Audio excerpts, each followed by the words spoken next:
Hi, it's Ed Cohen in San Diego, California, and this is Global TV Talk Show.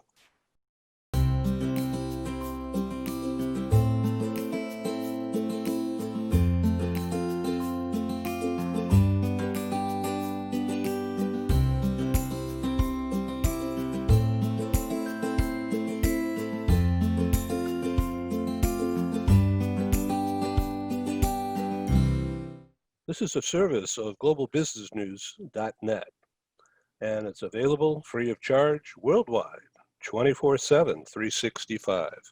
We're building a library, a resource for business people to not only learn current information about a variety of topics, but also to connect and be linked.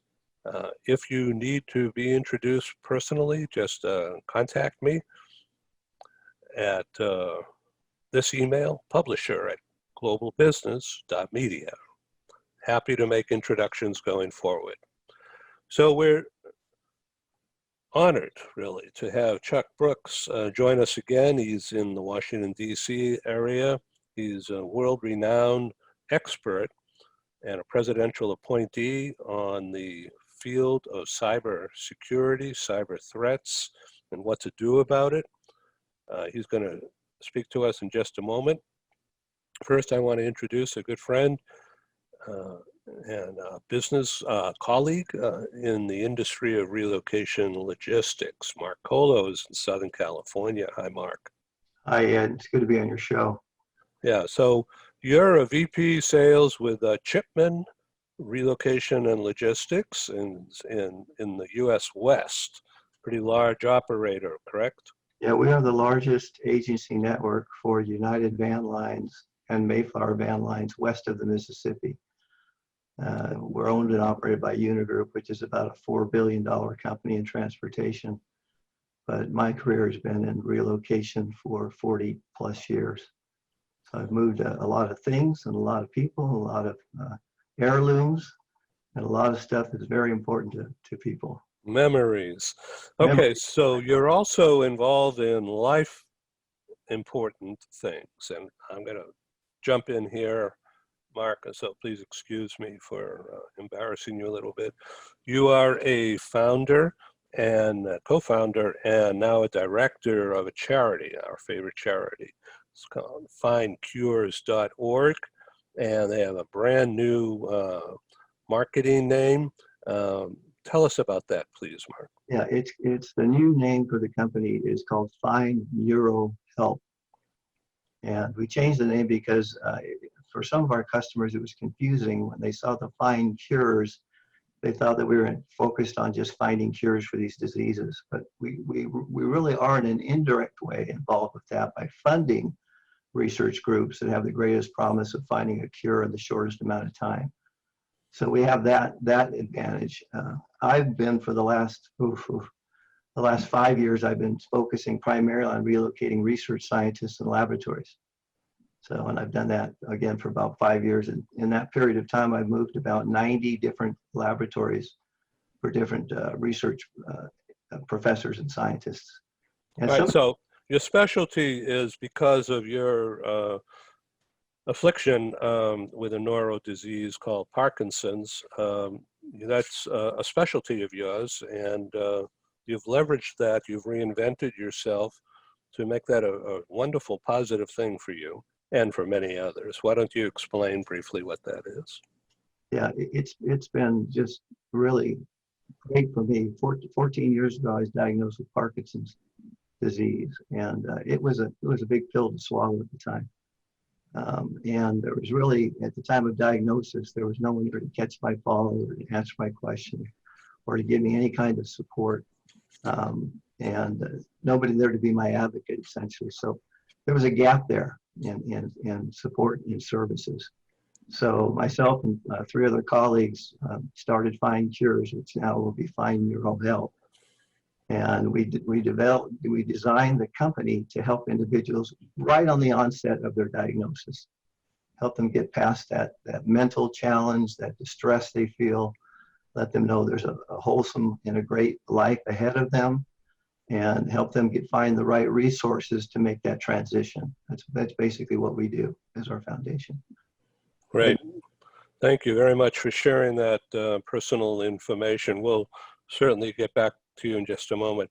Now, Chuck Brooks in the Washington, D.C. area, I've been real blessed to have you be a speaker at our meetings for several years, dating back to the events I produced at the National Press Club and onward. So now on TV for the past 6 months. So thank you. So you're a professor, an adjunct professor at Georgetown, George Washington. I know it's at Georgetown University, Yeah. and I teach two programs actually. One is the Applied Intelligence program, and the other is in the Cybersecurity Risk Management program. And actually, this was a good year for me because I got to design my own course in the Applied Intelligence program. Actually, it's welcome. In the Emerging Technologies or Disruptive Technologies in Organizational Management. So I want to jump in and embarrass you a little bit and tell the audience that you're a past presidential appointee in your topic, and also recognized by Forbes magazine as a top contributor, and LinkedIn names you as a top go-to guy or something like that, the guy on cybersecurity. So let's just jump into this, Chuck, into the weeds here. Election coming on real quick in a month.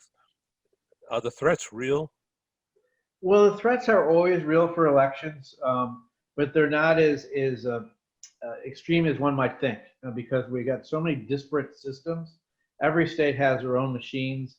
Even localities have different machines. So for someone to really make an orchestrated effort to try and breach all those, and a lot of them are 20, 30 years old, they could theoretically do it, but it's difficult. And now with COVID and a lot of people not necessarily showing up in person or voting by mail, there's a lot of other elements. And really the biggest factor, I think, is during the last 2 years, Department of Homeland Security has led an interagency effort to protect elections. And they've done a pretty good job in terms of cybersecurity. There's other issues always, with fraud and other things that are more difficult that go to more towards law enforcement and localities. But I think in the cyber sense, we're better off than we were in the past. So a lot of people are paying attention to this now, heavy duty with Apple and Facebook and Google and Twitter and everybody else. Everybody's into this to protect America, which is a good thing. So let's turn our attention to company security and home security. So many people working from home. Not everybody has a VPN. And so there's a lot of data at risk, isn't there? A huge amount. I mean, we're exponentially connected now. And if you look at it this way, for people who are working in an office with 5,000 people, now you have 5,000 new offices to protect if you're the security team, which is quite a challenge. And you're right, it's really opened up the gates for a lot of hackers. There's a 600% increase in cyber attacks. Just estimated. I'm not sure. It's probably been more than that. And you're seeing a whole run of ransomware attacks aimed against, educational institutions and healthcare facilities. And it's really an epidemic. And I think they're just taking advantage of a weakened security posture. So I've got on my computer the McAfee, and I have Avast. And just 2 hours ago, I was notified by Avast that there was a malware attempt. Who knows? I couldn't even pronounce the name of it that flashed on the screen. So I pushed the button. I said, yeah, scan more, quick. So, thankfully they didn't find anything. So this is very real, right? It's very real. And what you said about their antivirus software is important, because if you're a business, a small business, a medium business, even a large business, or an individual, you need to devise a new strategy to protect yourself. And one of the elements first is having that software in place, because it doesn't necessarily read out everything. Of course, the professionals can get through you, but it does read out a lot of the things that are just circulating to everybody. And you could add things like you mentioned, a VPN, virtual private network, to your devices. You could put a firewall in there, and what everyone could do is have stronger passwords, have multi-factor authentication. So it's not just one sign-in that you may use your print, or you may have a phone call set up where they call you if you're signing in. What you really need to do is look at it as like building a moat around you. and your PC or your device to make it as difficult as possible for the bad guys to try and to breach it. So if talking about the home security for uh, right now, so we have Alexa, and that's plugged into my toaster, and that's plugged into the refrigerator, and that's plugged into the front door lock, and so it's a little nuts, isn't it? It is nuts, and it's interesting that you brought that example up. There was actually a hack a few weeks ago that was done deliberately by a research group that hacked a whole system by using the toaster, and they wanted to prove they could do it, and they did. And then and if you look now at the Internet of Things, which is quite complex, you have estimated about 20 billion connected devices right now, which is growing and growing. But it's also trillions of sensors all over the place. And the problem with the Internet of Things is there's really no standards. You can buy a refrigerator somewhere, buy something overseas. A lot of them don't even have security on it, and or have a default thing that's never changed. So you're really opening up a can of worms with the Internet of Things, and it's really, really difficult to protect. So how do you put a shield or prophylactic around your house? Yeah. Well, some of the things I just said, I mean, you've got to really have basic cyber hygiene. So the first thing you really want to know is that you do an inventory of what you have on your computer. Save the really important stuff and put it on a thumb drive and store it elsewhere in case you get hacked. Have backup, obviously, and then do the major things like stronger passwords.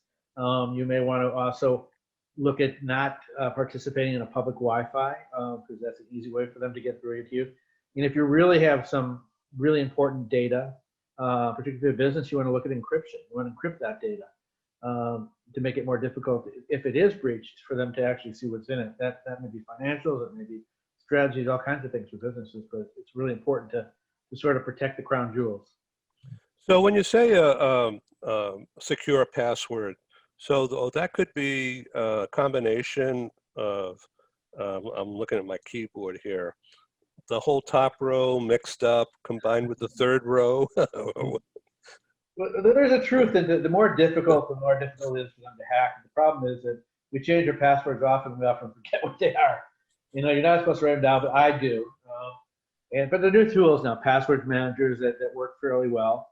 And now they're going towards password phrases rather than using, one of the problems with having passwords, if you're a hacker out there, I'm not talking about state sponsors or much more sophisticated, but just say, okay, you go to a Facebook profile, you see who their pets' names are, you see where the street they live on, you try all that stuff, and chances are there's a 50% chance you're going to find their password. So there's a you make yourself easier as a social media target. Okay, I hope you're all taking notes out there. So let's jump over to the corporate side. It's a different ball game, right? It's a different ball game, but it's a lot more meshed now to the consumer because of remote work. So I think what has happened for companies is they've had to look at, okay, we've got to have much more transparency. We have to have our administrators work closely with people working in different locations, their house, make sure that they are not mixing their home devices with their work devices or cross-sharing information. We have to have protocols put in place. We have to look at what's out there if they're in the cloud. And a lot more companies are doing this now because it's easier to manage mainly, and it's also a lot less costly. They're putting their data up in the cloud where they may give it to a cybersecurity group that can protect it, an outside group. The problem is you don't always want to give up your own data or make it accessible to others. So they're the trade-offs, but putting it in the cloud is a lot safer for most businesses, particularly in a remote work environment.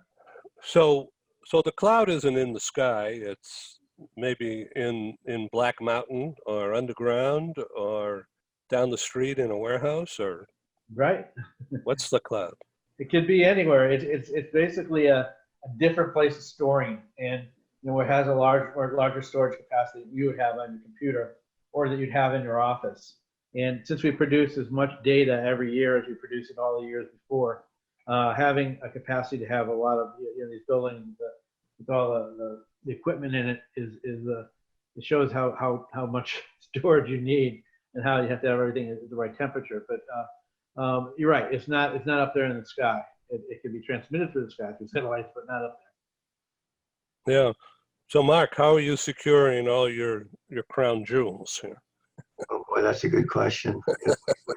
I turn it over to my IT man, and hopefully he does it right.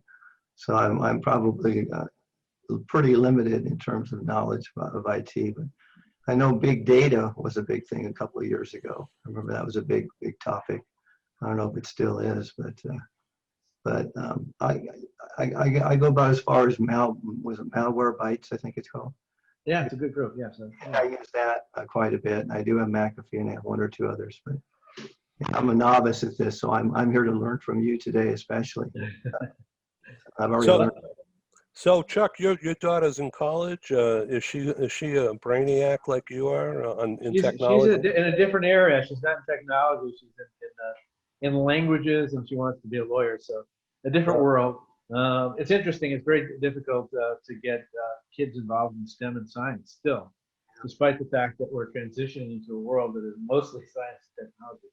It's still difficult to get kids that want to do that, and particularly females. So unfortunately, I tried, but she's happy that she's doing it, and that's great. That's good.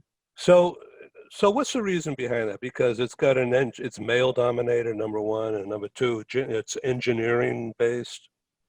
I think a lot of that is more historic. You're right. Even though some of the best engineers in the world, including the ones that designed the NASA program, were female. I think it's just been culturally. There's a lot of people from different countries. It's been male dominated. It's a sort of a niche area, but that's changed. But I think if people look at cybersecurity and technology now, it's really a lot of the soft arts too. You're dealing with legal, you're dealing with marketing, sales, and branding, and looking at policies, and it's really more encompassing. But the people that do the programming, there's still there's a lack of those people, and I think what is going to happen eventually is that machine learning and then artificial intelligence will fill a lot of those slots. So the bad news is they'll give up a lot of control. The people and machines will control more. Yeah. Okay. So let's talk about distant learning. In other words, Zooming learning or Yes. some kind of educational deal. So the courses you're teaching are probably virtual, right? They're virtual, and in a combination of, one of them was supposed to be in person, of course. The other one was actually designed to be online. And Georgetown actually was ahead of the curve on this. They've used a platform called Canvas, which is very sophisticated. They put a lot of time and effort for the last few years. So they're planning on doing this, and I think that part of the educational system now is that they're trying to attract people in careers that these are graduate degree programs, and they don't have the time to go 9 to 5 in the classroom. They do have the time to do their own independent study, and there's a lot of trend. It's not just Georgia, MIT, University of Chicago, Harvard. All of them have some really excellent online programs, but I still think there's no substitute for being in person.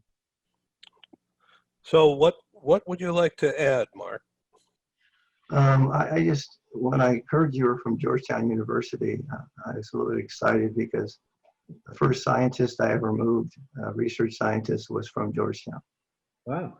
And his name was Howard Fedorov. You probably have never heard his name before. I haven't heard that, but you know what? I did work when I was in the Department of Homeland Security. I worked in the Science and Technology Directorate, and part of my portfolio was the national labs. Oh, really? So I got to interact with these people all day, and universities too, the centers of excellence. Oh, So I really admire what you're doing, because those are the best and the brightest of people, and they're really laser focused in what they do, and they're really, it's just amazing. You can absorb so much from them, and they're really one of our most valued resources in the country. And people don't appreciate the importance of R&D. Well, one of Howard's staff members was a gentleman named Massimo Fiandaca, and he goes by nickname is Mass. And he was a 25-year veteran in neurosurgery. Wow. I asked Mass, I said, how smart is Howard? He didn't flinch. He just said, Howard is the most brilliant man I've ever spoken to. Wow. Remember that name, Howard Fedorov. I'm going to look it up. Okay. Where's he living now? Well, I relocated him to UC Irvine. Within 4 months, they made him the CEO of UC Irvine Health. Oh, fantastic. And then about a year after that, he had a run-in with the chancellor. It didn't work out. So he found a home in San Diego, right by where Ed lives. And he works now at Aspen Neuroscience. And he's the CEO, and they just received $70 million in funding. Fantastic. Well, it's good that people, the funders, recognize how gifted he is and are investing. That's fantastic. And you have to stop by and say hi sometime. Yeah, so let's do it virtually, and I'd be delighted. No, I thank you very much. Okay, great. So, Chuck, let's go a little deeper into the article that you recently published, Sure. got published in Forbes. You've got a big headline. What made it so timely for them to do that? Well, I think it's partially because of the remote work, and people are redefining what work is in the offices, and also the fact that over the last few years, so many companies, and particularly small business companies, have been victims of breaches. And now companies are looking at, what do we need to do and how quick can we do it. So my impetus for writing the article is, okay, let's have put together a little framework so any company could do it, big or large. It sort of fits in. The idea was, it's called, creating a cybersecurity hub in your company. And the hub really involves, what I was saying before, everyone, not just the CISO, the Chief Information Security Officer, the CIO, the CTO, but the C-suite, the chairman, the legal department, the HR department, the marketing and sales department, because cybersecurity is a team effort, and your reputation as a company or your ability to operate as a company could be taken out. As a matter of fact, that of those companies that are targeted in small businesses that have been targeted by cybersecurity, almost a third of them go out of business within a year after they've experienced a cyber breach. So it's a very serious thing. Now, I can imagine really all-consuming insecurity, and can't continue. So you're speaking a lot, right? What do you have coming up? Well, I just spoke this morning at a conference in London, a High Performance Council, a legal conference on privacy and cybersecurity. I spoke yesterday at a Private Label Manufacturers Association, which is an industry group of all the manufacturers that build stuff that are private labeled. In doing a lot of, getting a lot of calls. I'm supposed to speak in Austria, well, not from Austria on the program, and also for Microsoft coming up in this month too. So I'm doing a lot of speaking. I think that's one of the trade-offs, I think, of COVID is that, it's a lot easier to sit behind a computer and speak than it is to travel somewhere and get a hotel room and then spend 2 days there back and forth and deal with this. And you also get a captive audience for the most part with these videos and Zooming. Google, I've tried every platform. They're all different.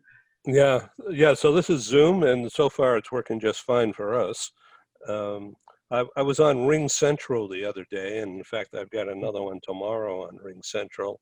And that worked fine too. I didn't have any problem with it. What's interesting though is that since we're going to be doing these virtual communications, in offices, there's now there are retreats and conventions, and they're now integrating entertainment into some of this too, and platforms that do a lot more. So you can actually virtually walk a trade show.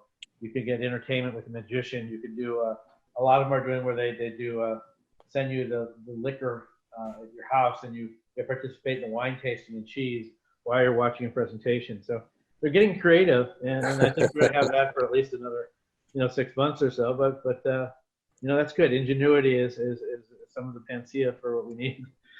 Yeah, so I had on the program yesterday a New York-based producer, a theatrical producer, who's now helping companies in their meeting department plan for the second half of 21.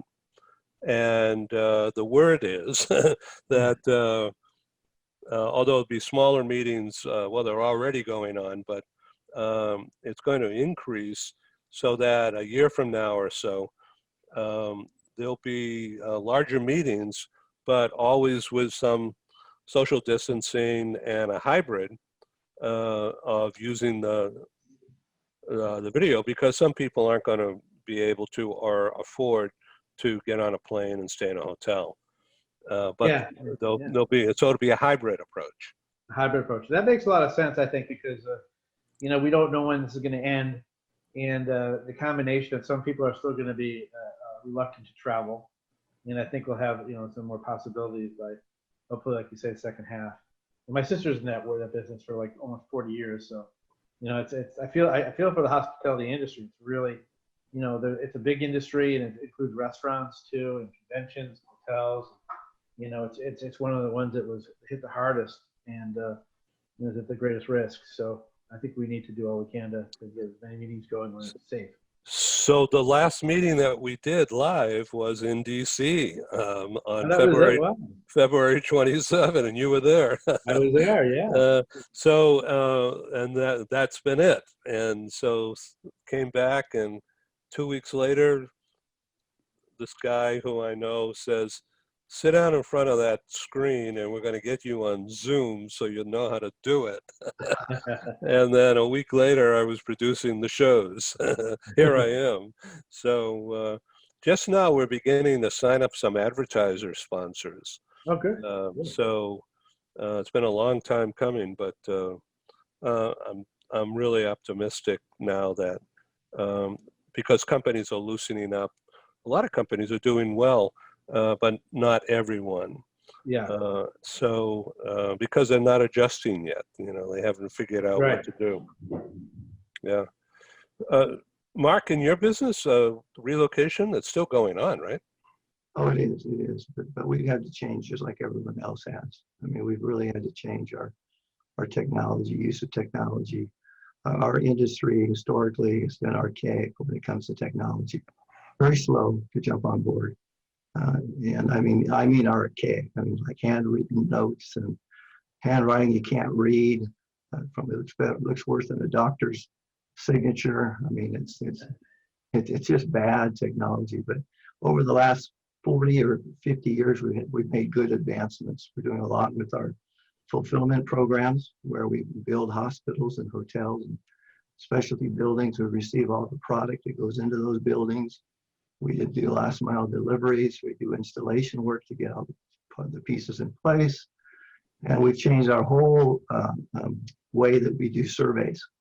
We used to do surveys to move families, and we'd have to get in the car and drive maybe 100 miles to someone's home, walk through the home and do a visual survey, drive back to the office, fill out the paperwork. It took you 3 or 4 hours, a half a day, to just do one estimate. Now we can use Zoom, or we were using GoToMeeting for a while, but now we have our own specialty software that we use that records everything. We have it for backup for claims circumstances. If somebody claims that we damaged something, we can look at it at origin, make sure it was intact at origin, and then say, oh yes, it's pretty apparent that we did damage the item. So there's a lot of applications to having this technology and being able to use that. It's been really a great benefit for our industry. And probably a beautiful new training tool. Has been, very much so, very much so. Yeah. So we're getting on board. I mean, and like Ed mentioned, some people are a little bit slower to get on board with these things, but they're going to have to, So Chuck, we could talk forever about this, but there's so many black swans floating around these days, which means volatile, uncertainty, crazy stuff happening on so many fronts.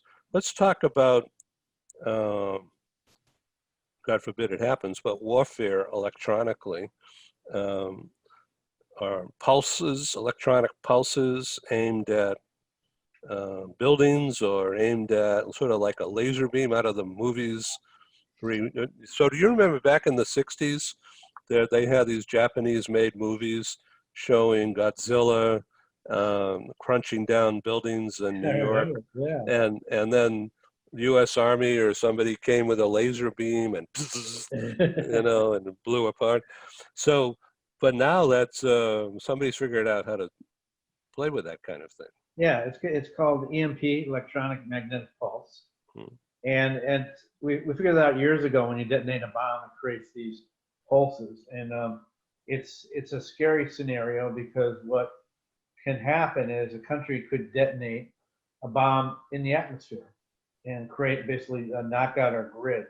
And a country like the most likely ones would be Iran or North Korea or others, because the Chinese and Russians, don't want it coming directly from them, because it'd be retaliation. But that's a real possibility, and also terrorists could get hold of this kind of thing. So there was a executive order made a couple years ago to create defenses for the grid, and it is now part of planning and policy and cooperation. Actually, not just protect the grid from EMP, but protect it from cybersecurity, and also upgrade the technology, because a lot of it was over 34 years old. So we're relying on things that are just, like say, black swan, ready to go wrong. The other part that could happen, and it happened with the solar flare. It happened, pretty much pre-electrical world, when in the early 1900s, there was a thing called the Carrington effect, where a big solar flare pretty much knocked out most of any electrical things that were around that. If that same thing happened now at that level, every computer, every car, everything is connected with the computer technology nowadays. So we're vulnerable. So I think protecting against electronic magnetic pulse and actually, putting protection around devices is now being considered as a fruitful policy.